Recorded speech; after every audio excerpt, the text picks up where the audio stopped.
We are in Atlantis, the Royal at the WOW Summit, Dubai. I've got a special guest with me today, Amrita. Hey there, how are you? doing? Yeah, good, thanks. Great to see you again. Lovely to see you as always. I'm always seeing you around. Yeah, absolutely. You're lighting up the Atlantis Royal, so nice to have you today. Thanks for being with us. Amrita, I see that you've exhibited today with your collection, your NFT collection and your artwork. Please talk us about it, talk us through it, what's going on there, and enlighten us. Absolutely. So these 5 artworks, they're physical artworks that are on display here at the WOW Summit. They're actually part of my collection called the AI Bytes. So that's, artificial intelligence plus my signature style of sound bites. Normally in my signature style of sound bites, I use a lot of sound. So I usually use waveforms, and then I kind of match images with the meanings of words, and that's my signature style. But what I wanted to do is, utilize and weave AI into that. Now, if 2021 was the year of the NFTs, 22 was the year of the metaverse, then 2023 is definitely the year of AI. And because we're at the WOW Summit and we're actually going into Dubai Season 2, which is officially conference season, and there's a lot of conversation about AI. And what I wanted to utilize and showcase in my art is how we can use multiple forms of AI, bring those together, but that you still need that human intelligence and actually the human creativity, that touch of human creativity, to give it its uniqueness, authenticity, and to be able to enhance it, not meaning that AI is going to replace us, but at the same time it's going to enhance what we already have, if that makes sense. So effectively with this collection, I have a certain creative process that I followed. So first I asked ChatGPT to write me a poem about how Web 2 and Web 3 technologies are changing, and how I would like to inspire the world, inspire change through art and technology. Because I'm very passionate about that, and I'm very passionate about trying to bridge this gap between Web 2 and Web 3. So ChatGPT wrote me a poem about that, and I then took that poem and I put that into an AI image generator, and it produced like hundreds of images, obviously, but I just chose 5. And if you look at the artwork, you'll see the images are 5 very different images. They're not the same. They don't have anything that combines them, right? They're just all 5 different images. But they're all produced with the same words. And with that, what I wanted to show is that, humans, we are the original OG AI machines, right? And so if I'm for example, I'm talking now, if I said the same words in the same way to 5 different people, they would actually, put different images on their brains depending on their AI inputs.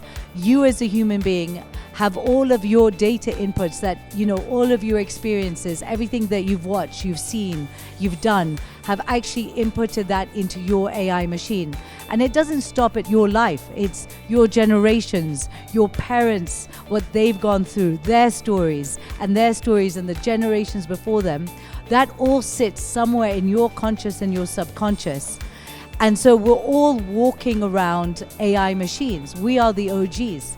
And so even if I take a sentence like, I love trees, and you say that to 5 people, the different trees that have come up, the different memories of maybe a tree when you were younger, everyone will have a different image.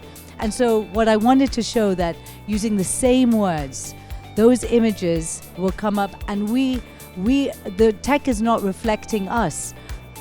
We are not reflecting the tech is reflecting us, right? And we are the ones who still created AI. Why are they so similar to who we are? Is because that's who we are, right? And so the quality of the data or the quality of the output is just as good as the quality of the input. And so we have to be very careful about the words we use, the messaging that we give out. What are the words that we say to ourselves? What movies, what do we, expose? And then I recorded myself saying part of the poem, and then I hand drew the poem actually onto the artwork. So that's very stylized in my soundbite style. And then I added augmented reality, which is also one of my signatures, to bring the artwork to life. And if you listen carefully to the augmented reality, you will hear that it wasn't my voice that was reciting the poem, it was the AI's voice that was reciting the poem. And then you're then able, obviously, to just record a story, put it onto Instagram, and then you're really bridging the physical world with the digital world. Wow, that is one interesting journey right there. That's the journey you just mentioned. It's really intriguing. Thank you. And I think it's quite unique in the art space that we see here in Dubai in Web3. So I think you really set your mark in the bridge between art, art culture and Web3. So going forward, I know you've also started a podcast of your own.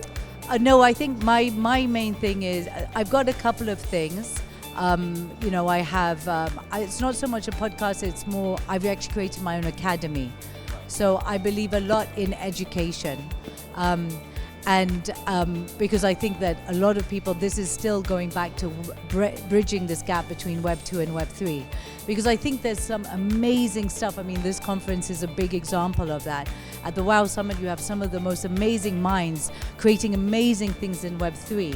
But we cannot forget to take the majority of the world's population with us. You have to take the mass adopters with us. And what I'm trying to do with the Byte Academy is I want people to learn the fundamentals of blockchain so they can then apply it to their business and then allow themselves to take it into the next generation. But I like to do it in a way, in a subtle user journey. So for example, even this collection that you see exposed with the Art and Tech AI Bytes, I wanted to make it so that it was available to people in the Web 2 and Web 3 space. Because a lot of people still can't wrap their heads around NFTs. So people first buy the physical artwork, then they also get the NFT. They can check out with credit card and they can use crypto. They can get a wallet, and if they don't know what a wallet is, I create a custodial wallet under the Amrita account.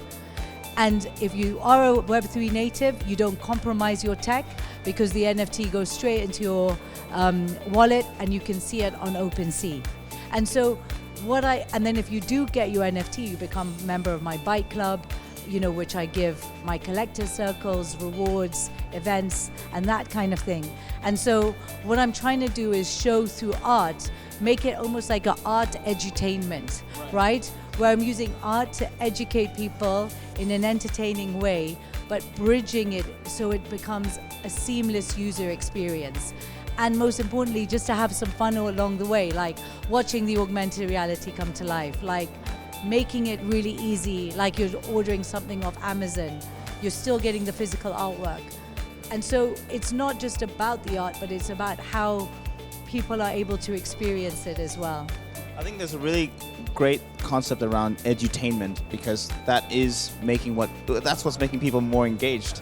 There was education, which is normal, and then the cross between education and entertainment, where you can go on your phone and it's interacting with you. Yeah. That's probably one of the great tactics to get people onboarded and stay long term. Yeah. So Amrita, we're here at the WOW Summit Dubai, going into 2024 around the corner very soon. What do you have planned in the pipeline for your art and journey going forward? Yeah, absolutely. So, obviously I'm excited to continue this journey with the AI Bytes and see, what other words and poems and artwork I can inspire through that. As well as having my academy, I also have my studio where I help brands, like a lot of Web 2 brands, either creatively or consultatively bridge that gap. So, I've worked with brands like Canon, Nivea, Ferrari, Maserati, a lot of these brands to be like, how can I help them, educate and also provide that art edutainment, I think, to their audience and bring them into the next generation. So hopefully I'll have a couple of more collaborations along the way. coming up, which obviously I can't announce yet, but they'll be coming up. And next year, I want to be focusing a lot on creating some very new, I would say artistic styles of my own. That is going to be a strong evolution of my art. You'll see the core coming through, and again this playing between the physical and the digital. So hopefully early next year you'll see some new collections. I was just reminded of something actually. I had a talk with a colleague of ours actually. Yeah. He owns the company Vault.io. Yeah, something to do with course. metaverse. Yeah. I heard did you buy land on his metaverse? Yeah, absolutely. So that was, that's Vault Hill. That's the one. Give Jimmy a shout out. Jimmy, yes. Yeah, that's it. And so, so what I always like to do is I like to take, I would say, that tech at the time. So obviously, as I said, NFTs in 2021. And then last year, the metaverse was really hot, and Jimmy's built a fantastic metaverse, and he's been pioneering in this space before a lot of people. And we said, what can we do again from an art to edutainment kind of way? And so I bought a piece of land, and then we created a floating crystal which breathes in and out to your breath, where you can go and meditate in VR while sitting on a floating yoga mat. And that also is my collection called the Crystal Bites, right?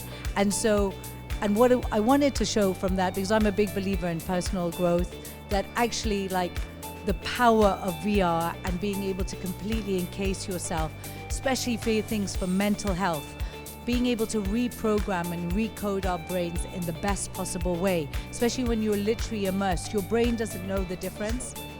But what I wanted to do, and the reason why I said floating crystal or floating yoga mat, is because in the world of VR, the rules of gravity don't apply. And so we can create what we want. And I'm a firm believer that artists are storytellers of their time, right? And so what I'm trying to do is in that moment capture that why, you go to metaverses, things are still on the floor because our brains still need to mimic the world we have. But I can't wait for people to first get comfortable with the metaverse in a way that's familiar to them. But then, can you imagine the kind of creativity that we can see? Why next time if we were giving this podcast in the metaverse, why should we be sitting on chairs? We could be riding like a cool unicorn in a cool unicorn throne that's spinning in the air. We can be more imaginative. And I have to say, I don't speak much. I've never spoken to Mark Zuckerberg, but there's a lot of things that his vision of the future so much aligns with how I've been thinking for so many years. And what I love about what he does is he's literally taking it to the masses, because in the future we're not just limited to our physical experiences. We're not just limited to our one-dimensional or two-dimensional state. Why should an artwork just be something on the canvas? Why don't we activate the dimension in between? So this kind of thing between a hybrid reality, we're not just going to be living in the future, just you and me. We'll be able to have so much more conversation between us just with the digital wizardry in between us. Does that make sense? Yes, absolutely. I think to summarize everything we're about to wrap up is the opportunities are limitless. Sky's the limit in the metaverse. So on that note, I'm really grateful. Thankful for your time. No, thank you very much. Really have learned a lot from this conversation, what you're building. Yeah. I can't wait to see what you have planned for next year. So I'll be keeping tabs on your posts, on your academy as well. Yes, absolutely. And once again, thank you so much. No, thank you. And thank you, Wow Summit. Right. Yeah, thank you. This is Web3 TV. Thank you so much for watching, and we'll see you next time.